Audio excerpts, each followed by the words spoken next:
안녕하십니까. 한반도 안보전략연구원 부원장 박성황입니다.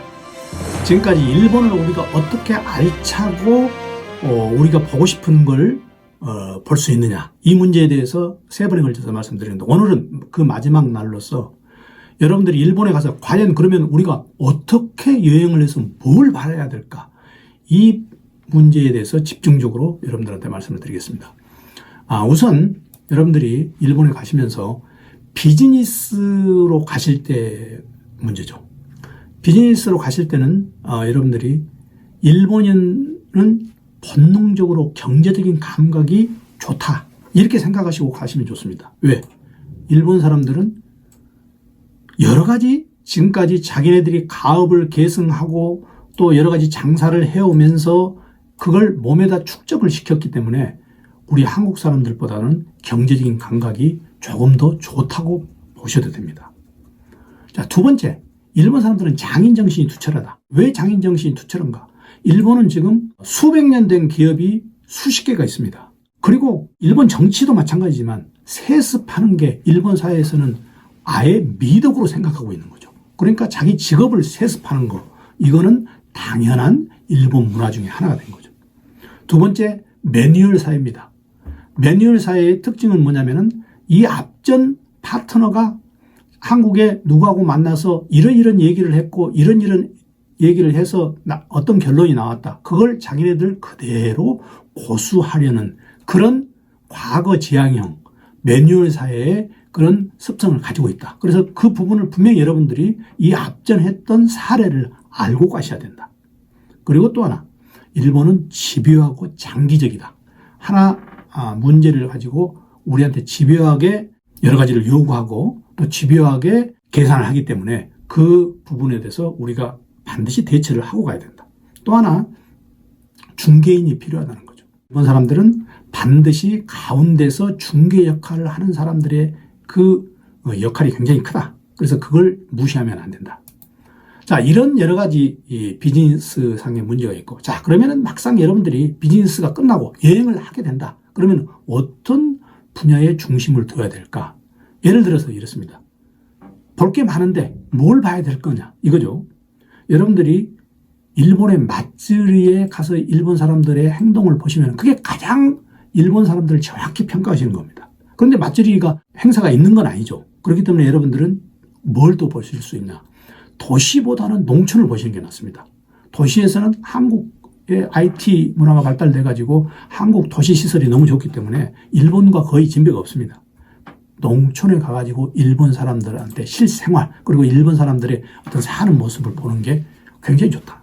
그 다음에 두 번째는 작업을 하는데 가가지고 일본 사람들이 어떻게 정리정돈을 잘하고 거기에 어떻게 교통정리를 잘하는가, 이걸 보시는 것도 아주 좋은 구경거리입니다. 그 다음에 여행시 이제 두 번째 우리가 목표를 둬야 될 게 뭐냐면, 일본의 고적지나 사찰, 이거 당연히 여행하셔야 되고, 두 번째, 특히 한국 사람들은 피폭지나 아니면 한국인 희생지의 연구지를 가보시는 게 좋습니다. 예를 들어서 탄광, 그리고 큰 협곡에 한국 노동자들이 과거에 가가지고 고생을 했던 그 부분을 주위에 있다면 그걸 아마 자청해서 가셔서 한번 직접 우리 조상들이 어떻게 고생을 했는가, 그거 보는 것도 굉장히 일본 여행에서 도움이 됩니다. 그리고 또 하나, 만약에 국회가 그때 개원을 했다면 일본 국회의원들이 계속 질의응답하는 게 계속 일본 매스컴에 나오는데 그 과정을 한번 보시면은 한국 국회와 조금 비교가 됩니다. 자, 또 하나 여행시 주의할 점, 주안점을 둬야 될 게 또 하나가 있습니다.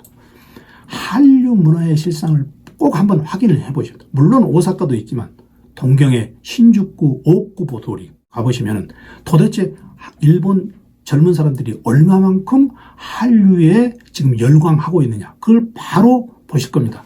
야마노테선이라고, 우리 한국 같으면은 지금 2호선에 해당되는데 동경을 순환하는 게 야마노테선인데, 야마노테선에서 바로 신주쿠 오쿠보도리하고 새 정거장에 하라주쿠구를 하는 데가 있습니다. 하라주쿠는 일본 유행의 첨단입니다. 첨단이고 거기서 유행의 시발점입니다. 그래서 과거에 일본 젊은 사람들이 전부 하라주쿠에 가가지고 놀고 거기서 첨단 유행의 모습을 나타냈는데, 지금은 하라주쿠가 거의 피폐해졌습니다. 그리고 그 세정거장 옆에 있는 신주쿠 오쿠보도리 한국인 거리가 아주 융성해지고 지금 장사진을 치고 있다는 거죠.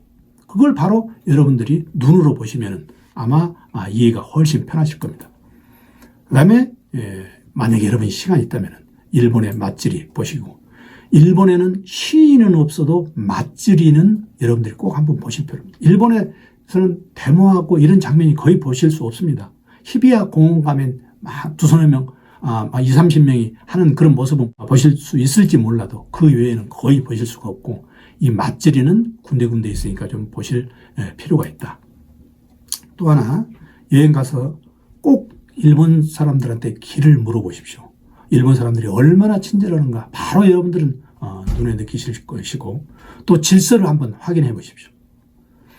또 하나, 만약에 여러분들이 일본의 장래가 걱정이 된다면 일본의 소학교, 중학교, 고등학생들 모습을 유심히 보십시오. 제가 보기에는 일본의 장래 어둡지 않습니다.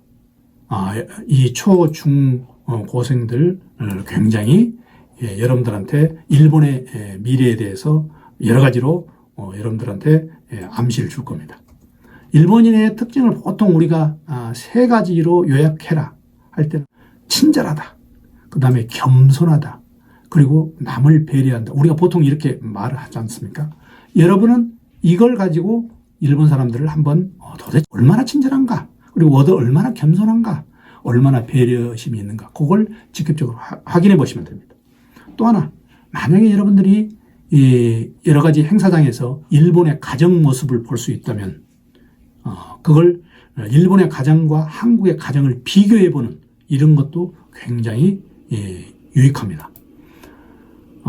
우리가 또 참고로 알 수 있는 것은 남녀 관계입니다. 일본의 남녀 관계는 한국하고 조금 틀리죠. 아직도 남존 여비의 사상이 그대로 남아있다. 왜 남아있느냐?